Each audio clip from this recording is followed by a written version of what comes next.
ක්‍රීඩකයාගේ මානසික ශක්ති සම්පන්න භාවය ක්‍රීඩාවේ ජයග්‍රහණ වලට අතිමහත් විදිහට බලපාන වර්තමානයේදී ක්‍රීඩාව කියන්නේ ප්‍රොෆෙෂන් එකක්.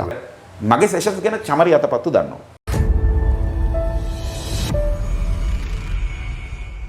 නමින් භාතිය අර්ථනායක. භාතිය මේ දවස්වල ඔබ කවුද කියලා අහුවොත් එමු හඳුනා දෙන්නේ කොහොමද? ඔව් ඇත්තටම උදාර මම පුද්ගල හැකියා සංවර්ධන පුහුණුකරුවෙක් එක පැත්තකින්. ඒ කියන්නේ ට්‍රේනර් කෙනෙක්.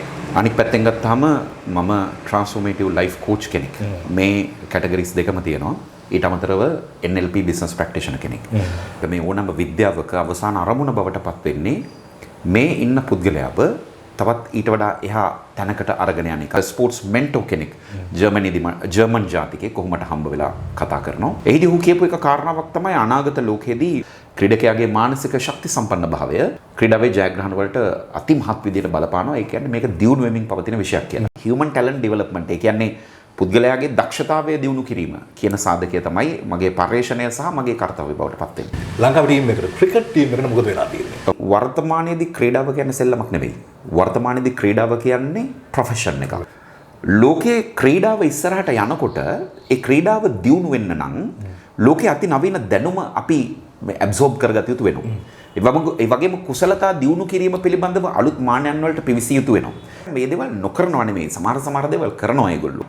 ඒතකොට ක්වොලිටි මිනිස්සු හැදෙන එකේ අවුලක් තියෙනවා. අපි දක්ෂතා සහිත තාක්ෂණික පිරිපුන් ක්‍රීඩකයෝ හදනවා. හැබැයි මට ප්‍රශ්නයක් තියෙනවා ක්වොලිටි මිනිස්සු හදනවද කියලා.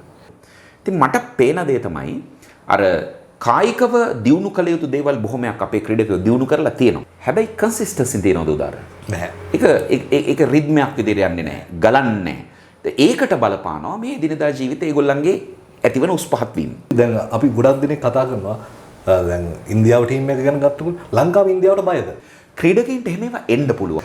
ලංකාවේ ක්‍රීඩාව ඇතුලේ ලංකාවේ ක්‍රීඩාව දියුණු නොවෙන්න එක ප්‍රධාන හේතුවක් තමයි ක්‍රීඩාවේ ජයග්‍රහණ සඳහා ක්‍රීඩකයෙක් හදනකොට ඒක තනි පුද්ගලයෙක්ගේ වැඩක් නෙවෙයි.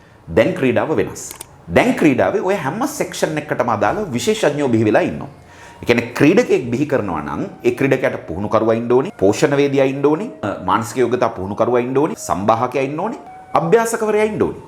ඔය එක ජාතික වාර්තාවක් බිහි කරපු ක්‍රීඩකයෙක් ඔහු කිව්වා මගේ ඇඟ මෙතනට හැදුවේ මගේ පුහුණුකරුවා. හැබැයි මගේ මනස මෙතනට හැදුවේ භාතිය අර්ථනායක කියලා. එතකොට අපි කියනවා අපි වෘත්තීය ක්‍රීඩකයෝ කියලා. 96න් පස්සේ ලංකාවේ ක්‍රිකට් එක මේ වෘත්තීය තැනට හැදෙනවා කියලා. හැබැයි වෘත්තීය ක්‍රීඩකයෝ කරන දේවල් නෙමෙයි ඔය භාතිය කරන්නේ.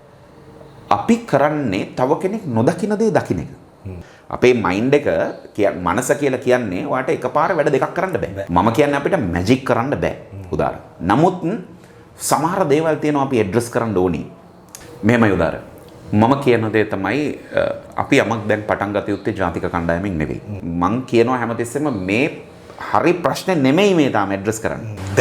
දැන් හැමෝම බලාපොරොත්තු වෙන්නේ ඉතා ඉක්මන් වූ පිළිතුරක්. ඉක්මන් උත්තර නැහැ. ඔබ කියන්නේ ඉතා ඉක්මන් උත්තර නැහැ. ඉක්මන් උත්තරයක් නැහැ. භාතිය අර්ථනායක දක්ෂයෙක් වුණත් ශ්‍රී ලංකා ක්‍රිකට් කණ්ඩායම මෙන්ටර් කෙනෙක් විදිහට ගැලපුණත් කවුරු කතා කරගෙන ගන්නේ නැද්ද? කතා කරා මට. කතා කරගෙන ශ්‍රී ලංකා ක්‍රිකට් ආයතනයේම ප්‍රධාන විධායක නිලධාරීවරයා වරක් මට කතා කරා. 2018 අවුරුද්දේ 19 ඒෂියා ඉමර්ජින් කප් එක වෙලාවේ. එවකට ශ්‍රී ලංකා කණ්ඩායමේ ඉමර්ජින් ටීම් එක. ඒ කණ්ඩායමේ හිටපු අභ්‍යාසකවරයා මගේ හිතවතෙක්. ඔහු මට කතා කරලා කියනවා භාතිය මෙන්න මෙහෙම සෙෂන් එකක් කරගන්න අවශ්‍යයි. මගේ සෙෂන්ස් ගැන චමරි අතපත්තු දන්නවා. භාතිය ගැන අහලා හරි දැකලා හරි කවුරු හරි කියලා හරි ආරාධනාවක් කළොත් භාතිය බාර ගන්නවා. අභියෝගයක්. මෙහෙමයි. හැම දෙයක්ම අභියෝගයක් නේ. එතකොට මට මූලික කාරණාව වෙන්නේ මුදල් කියන එක නෙවෙයි. සාමූහික ජයග්‍රහණ නිර්මාණය කරද්දී තනි මිනිහෙකුට ඒක කරන්න බෑ. එතකොට අනික් අය ඒක පෙළට ඒ ජයග්‍රහණ නිර්මාණය කිරීමට අවශ්‍ය කරන සාධක ටික කරන්න ඒගොල්ලන්ගේ වගකීම් ටික කරන්න ලෑස්ති වෙනවා නම් ඔබ ලෑස්ති මේ වැඩේට මට අත ගහන්න පුළුවන්. භාතිය කියන්නේ භාතියට මැජික් එකක් නැහැ කියලා. හැබැයි අපිට පේනවා භාතිය ගාව තියෙන මැජික් එක මොකක්ද? ඒකට හේතුව තමයි එකක් තමයි මේ හැම දෙයක්ම විද්‍යාවන්නේ උදාර. පළවෙනිම දේ තමයි how things work. දේවල් වෙන්නේ කොහොමද? සහ how it is work for me. ඒක මට වැඩ කරන්නේ කොහොමද? අර මෙයාගේ මෙන්න මෙතන තමයි දැන් අර සමහර වෙලාවවලදී තියෙනවනේ උදාර. අපිට සමහර වෙලාවවලදී පිටින් ඉඳන් බලන මිනිස්සෙකුට වාහනේ අවුල තියෙන්නේ කොතනද කියලා නොතේරුණාට හොඳ මෝටර් කාර්මික ශිල්පියෙක් ගාවට ගියාම වාහනේ එන්ජින් එක රේස් කරනකොට එයා කියනවා කොතනද ප්‍රශ්නේ තියෙන්නේ. ඔබේ නිෂ්පාදන ක්‍රීඩා ශේෂත්‍රයට අදාළද?